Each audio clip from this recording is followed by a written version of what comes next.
وعباد الرحمن الذين يمشون على الأرض هونا وإذا خاطبهم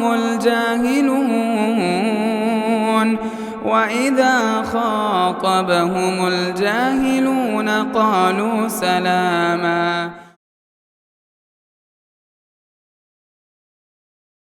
محترم بزرگوں، نوجوان ساتھیوں، پیارے بچوں اور پردے میں بیٹھی ماں اور بہنوں، ہر طرح کی تعریفات اللہ وحدہ لا شریک کے لیے لائق اور زیبا ہے کہ جس نے مجھے اور آپ کو گناگو نعمتوں سے نوازا اور مالا مال کیا ہے۔ بعدہ لاکھوں کروڑوں درود و سلام کا نزول ہو نبی امی محمد عربی صلی اللہ علیہ وسلم کی ذات اقدس پر کہ آپ صلی اللہ علیہ وسلم نے رب کی دی ہوئی تعلیمات کو رب کے بندوں تک کما حقہ پہنچا دیا۔ حضرات، میرا عنوان جیسا کہ آپ سب کے علم میں ہوگا، نماز کی اہمیت۔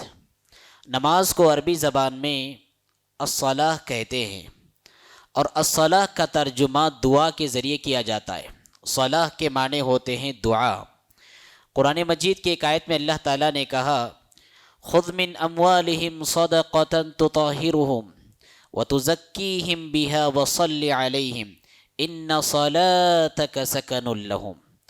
اے پیارے پیغمبر، آپ زکوٰۃ کا مال ان سے لیجئے، اس لیے کہ آپ انہیں پاک کرنے والے ہیں، پاکیزہ بنانے والے ہیں۔ وصل علیہم، اور ان کے حق میں دعا کر دیجئے۔ ان صلاتک سکن لہم، یقیناً آپ کی دعا ان کے حق میں باعث رحمت ہوتی ہے اور باعث امن و سکون ہوتی ہے۔ تو اس سے بات معلوم ہوئی کہ الصلاۃ عربی زبان میں اس کا معنی دعا ہوتا ہے، اور چونکہ نماز کو الصلاۃ کہا جاتا ہے اس کی وجہ یہ ہے کہ نماز از اول الی آخر، آپ دیکھیے پوری نماز دعاؤں پر مشتمل ہے۔ بندہ جیسے ہی اللہ اکبر کہہ کر ہاتھ باندھتا ہے، وہاں سے اس کی دعا کا ایک سلسلہ شروع ہو جاتا ہے۔ وہ دعا کرتا ہے اللہم باعد بینی و بین خطایایا، دعا استفتاح ہم جسے کہتے ہیں۔ دعا استفتاح ختم ہو گئی، اس کے بعد وہ سورہ فاتحہ پڑھے گا۔ سورہ فاتحہ میں کیا ہے؟ سورہ فاتحہ میں آپ کو دعا ملے گی۔ رکوع میں جاتا ہے، رکوع میں دعا کرتا ہے۔ اس کے بعد سجدے میں جاتا ہے، سجدے میں دعا کرتا ہے۔ دونوں سجدوں کے درمیان بیٹھتا ہے، دونوں سجدوں کے درمیان بھی دعا کرتا ہے۔ تشہد میں بیٹھتا ہے، تشہد میں دعائیں ہیں۔ آخری تشہد کرتا ہے، آخری تشہد میں بھی دعائیں ہیں۔ یہاں تک کہ سلام پھیرتا ہے، سلام پھیرنے کے بعد بھی دعائیں ہیں۔ تو نماز پوری کی پوری دعاؤں پر مشتمل ہے، اسی لیے نماز کو عربی زبان میں الصلاۃ کہا گیا ہے۔ اور عام طور پر ہمارے پاس نماز کے بعد بہت سارے احباب ایسے ہیں جو اجتماعی دعا کے قائل ہیں۔ کسی صحیح حدیث میں نماز کے بعد اجتماعی شکل میں کہ امام صاحب دعا کرائیں اور آپ آمین آمین کہیں، اس کا ثبوت نہیں ملتا۔ اور یہ بات بھی غلط ہوگی کہ سلام پھیرنے کے بعد دعا کرنے کو نماز کا ایک لازمی حصہ سمجھ لیا جائے، نماز کا ایک امپورٹنٹ پارٹ سمجھ لیا جائے، یہ بات بھی غلط ہے اور کسی حدیث میں، صحیح حدیث میں ثابت نہیں۔ جو مسنون اذکار، جو مسنون دعائیں اللہ کے رسول صلی اللہ علیہ وسلم سے ہم کو ملتی ہے، اسی کا اہتمام ہونا چاہیے۔ ہاں، دعا کرنا چاہیے اور دعا کرنا اللہ کی عبادت ہے، لیکن اس کو ایک نماز کا خاص حصہ بنا لینا اور ایک خاص کیفیت کے ساتھ کرنا، یہ درست نہیں اور یہ جائز نہیں ہے۔ تو الغرض الصلاۃ کے معنی دعا ہوتے ہیں۔ اور آپ دیکھیے یہ نماز کی بندگی اتنی عظیم بندگی، اتنی عظیم بندگی ہے، اللہ تعالیٰ کو جب اللہ کے رسول صلی اللہ علیہ وسلم کو یہ بندگی تحفے میں دینا تھا، اللہ رب العالمین نے آپ کو ساتوں آسمانوں پر بلا لیا۔ دیگر احکامات جیسے نماز، روزے کے مسائل لے لیجیے آپ، زکوٰۃ کے مسائل لے لیجیے آپ، حج کے احکامات لے لیجیے آپ، اللہ رب العالمین نے جبریل امین کے ذریعے آپ صلی اللہ علیہ وسلم تک پہنچائے۔ لیکن جب نماز کی بندگی کا وظیفہ آپ کو دینا تھا تو بجائے یہ کہ جبریل امین کے واسطے سے آپ نے پہنچایا، خود اللہ کے رسول صلی اللہ علیہ وسلم کو آسمانوں پر بلایا اور ڈائریکٹ اللہ رب العالمین نے نمازوں کا تحفہ پیش کیا۔ اس سے اندازہ لگائیے آپ کہ نماز کتنی اہم عبادت ہے۔ اور نماز اکلوتی ایسی عبادت ہے جس عبادت میں کہ بندے کے سر کے تالو سے لے کر پیر کے تلوے تک پورا وجود بندگی سے معمور ہوتا ہے۔ اس کا روح، اس کا دل، اس کا جسم، اس کا ایک ایک عضو اللہ کی بندگی کر رہا ہوتا ہے۔ اور آپ کو معلوم ہے روزہ اور نماز کا اگر موازنہ کرے، ہاں روزے میں بندہ کھانے پینے سے دیگر چیزوں سے رکتا ہے، لیکن وہ واش روم کی ضرورت مکمل کر سکتا ہے، وہ بات کر سکتا ہے، وہ دیگر جو مصروفیات ہیں وہ کر سکتا ہے، لیکن نماز ایک اکلوتی ایسی عبادت ہے جس میں نہ بندہ بات کر سکتا ہے، نہ ادھر ادھر دیکھ سکتا ہے، نہ واش روم کی ضرورت مکمل کر سکتا ہے، نہ کھا سکتا ہے، نہ پی سکتا ہے، نہ ہنس سکتا ہے، سراپا وجود بندگی میں ڈوب جاتا ہے بندے کا۔ اکلوتی ایسی عبادت ہے، اور نماز اتنی اہم عبادت ہے، اتنی اہم عبادت ہے کہ المعجم المفہرس لالفاظ القرآن الکریم، کہ قرآن کریم میں ایک لفظ کتنی مرتبہ کہاں کہاں آیا ہے جمع کیا گیا ہے، تو نماز کا لفظ، الصلاۃ کا لفظ قرآن مجید میں 80 سے زائد مرتبہ نقل کیا گیا ہے۔ اللہ اکبر۔ اللہ اگر کسی چیز کو واجب کرنا ہو، ایک مرتبہ اگر کہہ دے اقیم الصلاۃ، نماز قائم کرو، بس واجب ہو گئی، لیکن نماز کو اللہ رب العالمین نے اتنی امپورٹنس دی ہے اور اتنی اہمیت دی ہے کہ نماز کا تذکرہ قرآن مجید میں ہم کو 80 مقامات سے زائد ملتا ہے۔ یہی وجہ ہے ہمارے ممبر سے بار بار نماز کا تذکرہ ہونا چاہیے، ہمارے دروس میں بار بار نماز کے تعلق سے لوگوں کی حوصلہ افزائی ہونا چاہیے، ہمارے اسٹیجوں سے نماز کی ترغیب لوگوں کو دلانا چاہیے۔ یہ اللہ رب العالمین کی سنت ہے، یہ اللہ رب العالمین کا طریقہ ہے۔ نماز کی اہمیت کو آپ اس پہلو سے بھی دیکھیں کہ وہ معصوم بچے جن پر ابھی اسلامی احکامات لاگو نہیں ہوتے، اسلامی شاعر، اسلامی احکامات کی پابندیاں ان پر ضروری نہیں ہوتی، لیکن اس کے باوجود بھی نماز کا حکم دینے کا اللہ کے رسول صلی اللہ علیہ وسلم نے حکم دیا ہے۔ آپ نے فرمایا مروا اولادکم بالصلاة وهم ابناء 7 سنین واضربوهم علیہا وهم ابناء 10 سنین، لوگوں جب تمہارے بچے 7 سال کے ہو جائے تو نماز پڑھنے کا حکم دو، 7 سال کے ہو جائے تو نماز پڑھنے کا حکم دو، اور جب 10 سال کے ہو جائیں دیکھو نماز کی پابندی کر رہے ہیں یا نہیں کر رہے ہیں، اگر نہیں کر رہے ہیں تو مارو انہیں، نماز کا پابند بناؤ۔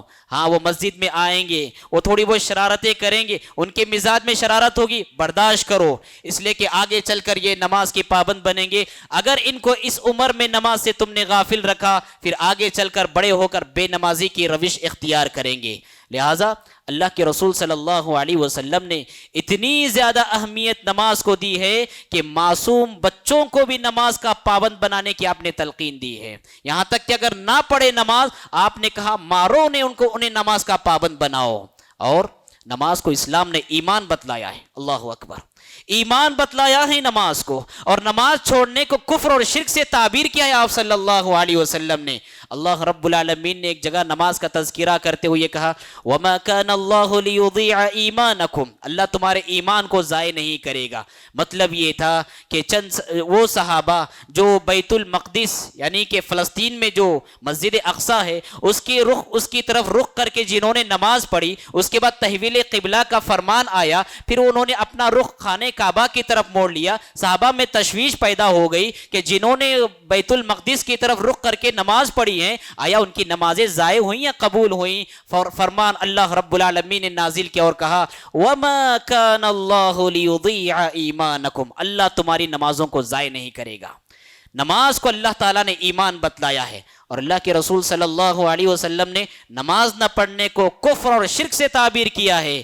بین العبد و بین الکفر والشرک ترک الصلاۃ، بندے اس کے کفر اور شرک کے درمیان فاصلہ کیا ہے؟ فاصلہ کہا کہ نماز ہے، نماز کا فاصلہ اگر بندہ ختم کر دیتا ہے تو کفر میں بھی پڑتا ہے، شرک میں بھی جا کر پڑتا ہے۔ نماز اللہ رب العالمین کے نزدیک، اللہ کے رسول کے نزدیک چھوڑنا اتنا بڑا گناہ، اتنا بڑا جرم کہ اللہ کے رسول کی زبان مبارک نے اس کو کفر اور شرک سے تعبیر فرمایا ہے۔ اسی لیے جہاں اسلامی کورٹ ہو، اسلامی عدالت ہو، اور وہاں پر قاضی کے پاس اگر بے نمازی لایا جاتا ہو، قاضی اگر پوچھے کہ نماز پڑھو گے یا نہیں پڑھو گے، اگر وہ بے نمازی کہے گا کہ نماز نہیں پڑھوں گا، اسلامی عدالت اس کے حق میں قتل کی سزا تجویز کرتی ہے کہ بے نمازی کو قتل کیا جائے، بے نمازی کو قتل کیا جائے، قتل کی سزا اس کے حق میں تجویز کی جاتی ہے۔ اللہ کے رسول صلی اللہ علیہ وسلم ایک مرتبہ مال غنیمت تقسیم کر رہے تھے، دوران تقسیم ایک شخص نے کہا اتق اللہ یا محمد، اے محمد جانبداری کر رہے ہیں آپ، بے انصافی کر رہے ہیں آپ، تقسیم غنیمت میں انصاف کیجیے، اللہ سے ڈریے۔ اللہ کے رسول صلی اللہ علیہ وسلم کا چہرہ مبارک غصے کے مارے سرخ ہو گیا۔ آپ صلی اللہ علیہ وسلم نے کہا لوگوں اگر تمہیں میرے دربار میں انصاف نہ ملے، دنیا کی کون سی دربار ہے جہاں تمہیں انصاف ملے گا؟ اگر میں زمین پر اللہ رب العالمین سے ڈرنے والا نہیں ہوں، دنیا میں کون سا انسان ہے کہ جس کے سینے میں اللہ کا ڈر ہوگا؟ اس کے بعد یہ سننا تھا حضرت عمر بن خطاب رضی اللہ تعالیٰ عنہ جیسی جلالی شخصیت، انہوں نے کہا اللہ کے رسول اجازت دیجئے اس کی گردن مار دوں گا، اجازت دیجئے اس گستاخ کی گردن مار دوں گا۔ اس کے بعد حضرت خالد بن ولید رضی اللہ تعالیٰ عنہ کے بارے میں بھی آتا ہے، انہوں نے بھی کہا اللہ کے رسول اجازت دیجئے اس کا سر تن سے جدا کر دوں گا۔ اللہ کے رسول صلی اللہ علیہ وسلم نے کہا لا لعلہ ان یکون یصلی، نہیں امید ہے کہ نماز پڑھتا رہا ہوگا۔ پھر جب یہ پلٹ کر جانے لگا، اللہ کے رسول صلی اللہ علیہ وسلم نے پیشن گوئی دیتے ہوئے کہا تھا یخرج من ضئض هذا الرجل قوم یمرقون من الدین کما یمرق السهم من الرمیہ، یہ جو شخص پلٹ کر جا رہا ہے اس کی پشت سے ایسی اولاد اور ایسی جنریشن پیدا ہونے والی ہے جو اسلام سے ایسے ہی نکل جائے گی جیسے تیر کمان سے نکل جاتا ہے۔ مطلب یہ کہ خوارج پیدا ہوں گے، خوارج جن کے بارے میں اللہ کے رسول نے کہا جہنمی کتے ہیں، خوارج کی پیدائش اس آدمی کے نسل سے اور اس آدمی کے پشت سے پیدا ہوں گی، اس کی پیشن گوئی اللہ کے رسول صلی اللہ علیہ وسلم نے دی تھی، اور حقیقی واقعہ ایسے ہی رونما ہوا۔ اس واقعے سے ہم کو معلوم ہوتا ہے اس شخص کی جان بچائی کس نے؟ جان بچائی نماز نے اس شخص کی جان بچائی۔ اگر یہ شخص نماز نہ پڑھ رہا ہوتا آپ قتل کرنے کا حکم صادر فرما دیتے۔ یہ نماز کا پابند تھا، نماز کا اہتمام کرنے والا تھا، اس کی نمازوں نے اس کی جان بچا لی۔ اللہ کے رسول صلی اللہ علیہ وسلم کو کسی بھی بستی پر حملہ کرنا ہوتا صحابہ کو حکم دیتے تھے فجر کے وقت کا انتظار کرو، اگر وہاں پر فجر کی اذان سنائی دے تو وہاں حملہ کرنے سے رک جاؤ، اور اگر فجر کی اذان سنائی نہ دے تو وہاں پر حملہ کرو۔ مطلب یہ تھا جہاں اذان نہیں ہوتی وہاں پر کفار بستے ہیں، اور جہاں پر اذان ہوتی ہے وہاں پر ایمان والے اور مسلمان بچتے ہیں۔ تو آپ اندازہ لگائے بندہ نماز کی پابندی کرتا ہے، نماز کا اہتمام کرتا ہے، اسلام نے کہا اس کی عزت بھی محفوظ ہے، اس کی جان بھی محفوظ ہے، اس کی آبرو بھی محفوظ ہے۔ اور جو نماز کی حفاظت نہیں کرتا نہ اس کی عزت محفوظ ہو سکتی ہے نہ اس کی جان محفوظ ہو سکتی ہے۔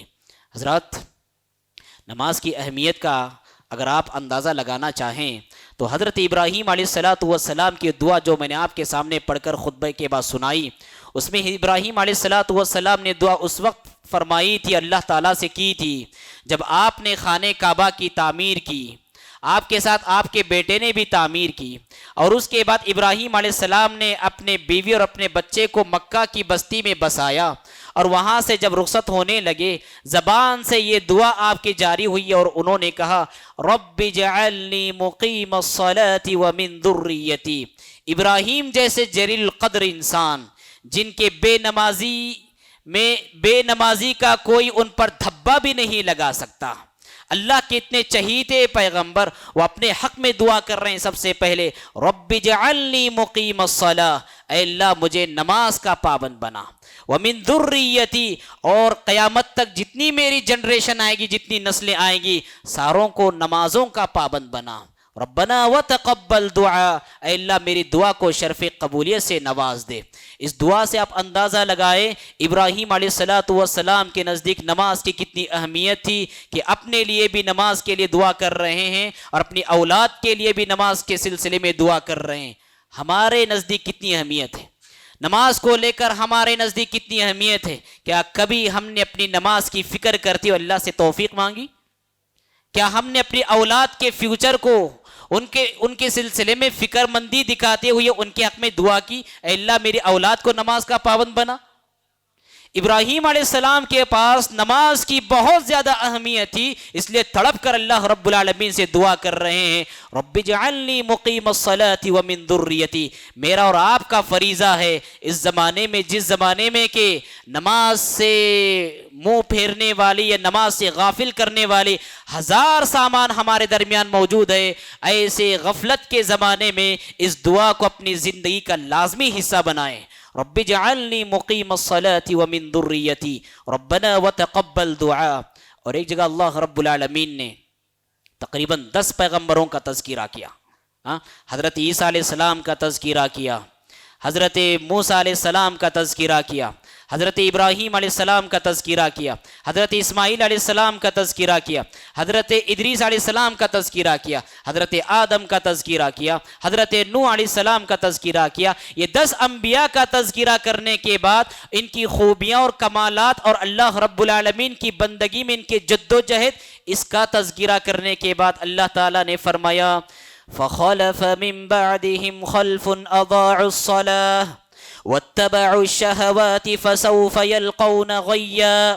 یہ نیک لوگ، یہ انبیاء لوگ اور یہ اللہ کے اولیاء دنیا سے چلے گئے، لیکن ان کے دنیا سے جانے کے بعد ایسے ناخلف لوگ زمین پہ آ گئے، ایسے نالائق لوگ زمین پر آ گئے جنہوں نے نمازوں کو ضائع کر دیا، اضاعوا الصلاۃ، جنہوں نے نمازوں کو ضائع کر دیا، واتبعوا الشہوات، شہوتوں کے پیچھے پڑے رہے، فسوف یلقون غیا، ان قریب اللہ تبارک و تعالی ان سب کو گمراہی میں جمع فرمائے گا۔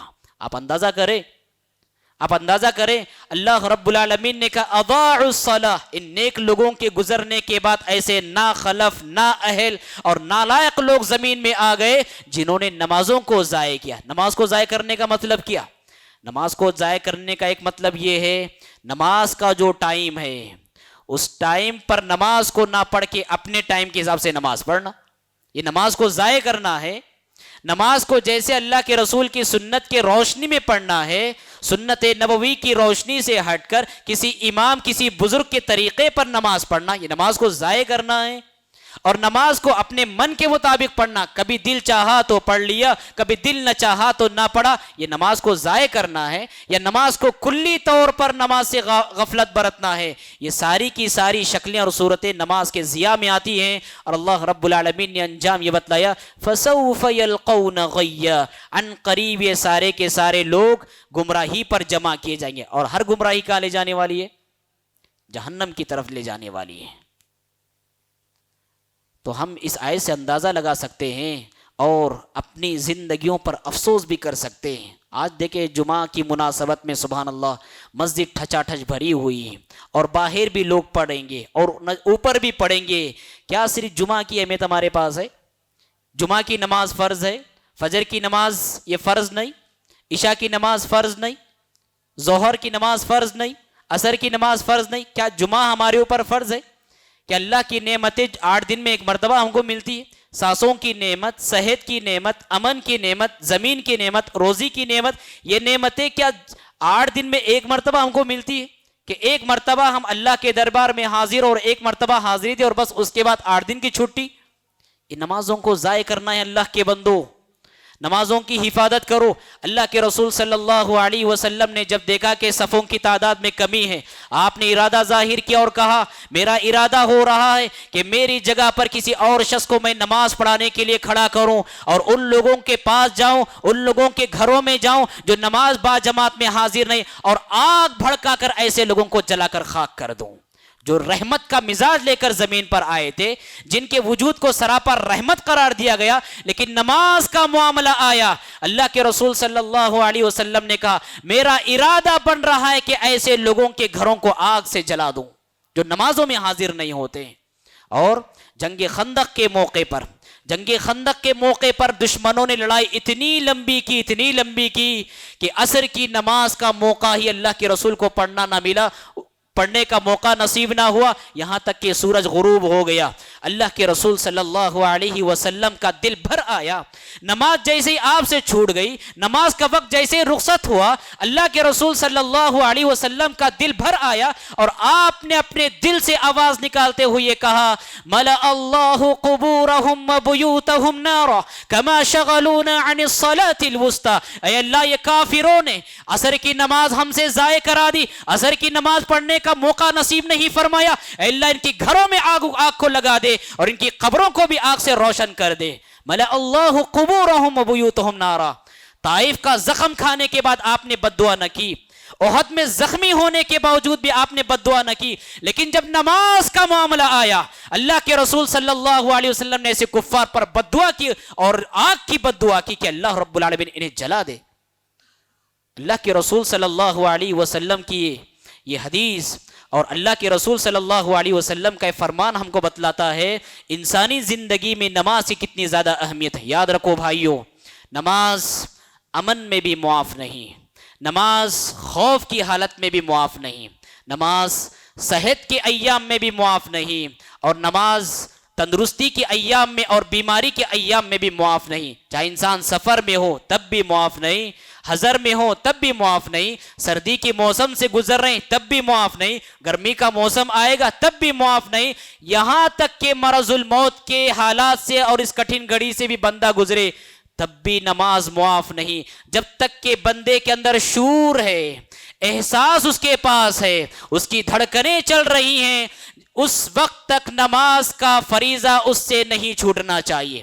اللہ کے رسول صلی اللہ علیہ وسلم کے حالت صحت کے ایام کو آپ چھوڑیے, آپ کی زندگی کا وہ اہم مرحلہ جن کو مرض الموت کا مرحلہ کہتے ہیں, آپ صلی اللہ علیہ وسلم کا جسم مبارک خوب بخار سے تپ رہا تھا, طبیعت بوجھل ہو چکی تھی اور سر میں شدید درد ہو رہا تھا. عشاء کا وقت تھا, عشاء کی نماز کا وقت آ گیا. اللہ کے رسول صلی اللہ علیہ وسلم نے پوچھا, اصلی الناس, کیا لوگوں نے نماز پڑھی ہے, کیا لوگوں نے نماز پڑھ لی ہے؟ اللہ کے رسول صلی اللہ علیہ وسلم سے کہا, لا هم ينتظرونك یا رسول اللہ, اللہ کے رسول اب تک لوگوں نے نماز نہیں پڑھی, وہ آپ کے منتظر ہے کہ کب آپ آئیں گے اور امامت کرائیں گے. اللہ کے رسول صلی اللہ علیہ وسلم نے کہا, اچھا ٹھیک ہے, میرے لیے ٹب میں پانی رکھو تاکہ میں غسل کروں اور نماز پڑھانے کے لیے چلا جاؤں. آپ کے لیے ٹب میں پانی رکھا گیا, آپ نے غسل کیا, غسل کرنے کے بعد جیسے نماز کے لیے کھڑا ہونے کا آپ نے ارادہ کیا, بے ہوشی طاری ہو گئی اور آپ گر گئے. بے ہوشی طاری ہو گئی آپ پر, اور تھوڑی دیر کے بعد جب افاقہ محسوس ہوا, اللہ کے رسول نے جیسے ہی آنکھیں کھولی پھر پوچھا, اصلی الناس, کیا لوگوں نے نماز پڑھ لی ہے؟ آپ سے پھر کہا گیا, وَهُمْ يَنْتَظِرُونَكَ یا رسول اللہ, اے اللہ کے رسول سب آپ کے منتظر ہیں. اللہ کے رسول نے کہا, ٹب میں میرے لیے پانی رکھا جائے. آپ نے غسل کیا, دوبارہ آپ اٹھنے کی کوشش کر رہے تھے لیکن پھر بے ہوشی طاری ہو گئی, اور تھوڑی دیر کے بعد جب افاقہ محسوس ہوا, تیسری مرتبہ بھی اللہ کے رسول نے سب سے پہلا سوال یہی پوچھا, اصلی الناس, کیا لوگوں نے نماز پڑھ لی ہے؟ تو لوگوں نے کہا, لا ہم ينتظرونك یا رسول اللہ, اللہ کے رسول سب آپ کا انتظار کر رہے ہیں. اللہ کے رسول صلی اللہ علیہ وسلم نے جب دیکھا کہ اٹھنے کی حالت میں نہیں ہے, طبیعت ساتھ نہیں دے رہی ہے, اللہ کے رسول نے تیسری مرتبہ حکم دیا, مرو ابا بکر فلیصلی بالناس, ابو بکر کو حکم دو کہ وہ میرا منبر و محراب سنبھالے, وہ لوگوں کو نماز پڑھائے. ابو بکر صدیق رضی اللہ تعالیٰ عنہ نے لوگوں کو نماز پڑھائی. اور جب ظہر کا وقت آیا, دوسرے دن جب ظہر کا وقت آیا, دو صحابیوں کا سہارا لیتے ہوئے, ایک حضرت عباس رضی اللہ تعالیٰ عنہ اور دوسرے حضرت علی بن ابی طالب رضی اللہ تعالیٰ عنہ, دونوں صحابیوں کا سہارا لیتے ہوئے اللہ کے رسول صلی اللہ علیہ وسلم مسجد تشریف لے گئے. اور ابو بکر صدیق رضی اللہ تعالیٰ عنہ کو دیکھا کہ ظہر کی نماز پڑھا رہے ہیں اور ان کے بائیں جانب اس انداز میں بیٹھے گویا کہ آپ ابو بکر کی امامت کر رہے ہیں اور ابو بکر لوگوں کی امامت کر رہے ہیں, اور آپ صلی اللہ علیہ وسلم نے یہاں پر نماز ادا فرمائی. آپ اندازہ لگائیں, تین مرتبہ کی جستجو اور کوشش, وہ بھی نماز ادا کرنے کے لیے, وہ بھی بیماری ایسی کہ جس میں اللہ کے رسول بار بار بے ہوش ہو رہے ہیں. سوچو اللہ کے رسول صلی اللہ علیہ وسلم زندگی میں نماز کو کتنی اہمیت دیا کرتے تھے, اور جب سانسوں کا سفر ختم ہو رہا تھا, زندگی کی چند سانسیں باقی رہ گئی تھی, اس موقع پر آپ صلی اللہ علیہ وسلم نے سب سے آخری وصیت جو فرمائی وہ وصیت یہی تھی، الصلاۃ الصلاۃ وما ملکت ایمانکم، لوگوں میری زندگی کا سفر کا خاتمہ ہو رہا ہے، میرے دنیا سے جانے کے بعد نمازوں کو ضائع نہ کرنا، اور اپنے ماتحتوں کا خاص خیال رکھنا، چاہے وہ تمہارے خادم ہو، وہ لونڈی ہو، وہ غلام ہو، تمہاری اولاد ہو، اپنے ماتحتوں کا خاص خیال رکھنا۔ اللہ کے رسول صلی اللہ علیہ وسلم نے اپنی زندگی کے آخری لمحات میں وصیت فرمائی ہے۔ اور یہ جو مزاج ہے، بیماری کے اس حالت میں بھی نماز پڑھنے کا، حضرت عمر بن خطاب رضی اللہ تعالیٰ عنہ کا واقعہ آپ سب کو معلوم ہوگا، صحابہ کے اندر کیسے منتقل ہوا ہے مزاج، دیکھیے آپ۔ جب ابو لولو فیروز نے آپ کے پیٹ میں چھرا گھونپ کر آپ کا پیٹ پھاڑ دیا اور آپ فریش بن گئے، خون رس رس کر آپ کے پیٹ سے بہ رہا تھا، رات میں کچھ دیر آرام کرنے کے لیے آپ سو گئے، لیکن جیسے ہی فجر کا وقت ہو گیا، فجر کا وقت ہونے کے بعد مسور بن مخرمہ رحمت اللہ علیہ کہتے ہیں کہ میں گیا اور آپ کو بیدار کیا فجر کی نماز کے لیے، آپ اٹھے، اٹھنے کے بعد آپ نے فرمایا نعم ولا حظ فی الاسلام لمن ترک الصلاۃ، ہاں یقیناً اس شخص کا دین میں کوئی حصہ ہی نہیں جو شخص کے نمازوں کو چھوڑ دیتا ہے۔ اس کے بعد آپ نے نماز پڑھی، اور مسور بن مخرمہ رحمت اللہ علیہ کہتے ہیں اس حالت میں آپ نے نماز پڑھی کہ آپ کے پیٹ سے خون بہ رہا تھا۔ اللہ اکبر، مرض الموت کے اس حالت میں، اس سچویشن میں بھی آپ نے نماز کو ضائع نہیں کیا۔ یاد رکھنا چاہیے مسلمانوں، جب تک جان میں جان باقی ہے، جب تک خون میں رگوں کی گردش باقی، جب تک رگوں میں خون کی گردش باقی ہے، اور جب تک یہ سانسوں کا سفر جاری ہے، جب تک دل کی دھڑکنیں ہماری چالو ہے، نماز سے ہمیں چھٹکارا نہیں مل سکتا۔ یہ اللہ کے رسول صلی اللہ علیہ وسلم کی زندگی کا اہم سبق ہے، اور یہ حضرات صحابہ کی زندگی کا اہم سبق ہے۔ جو نماز نہیں پڑھتا، اللہ کے رسول صلی اللہ علیہ وسلم نے فرمایا قیامت کے دن قارون کے ساتھ اٹھایا جائے گا، فرعون کے ساتھ اٹھایا جائے گا، حامان کے ساتھ اٹھایا جائے گا، اور ابی بن خلف کے جیسے سرغنی اور بڑے بڑے غنڈوں کے ساتھ اٹھایا جائے گا۔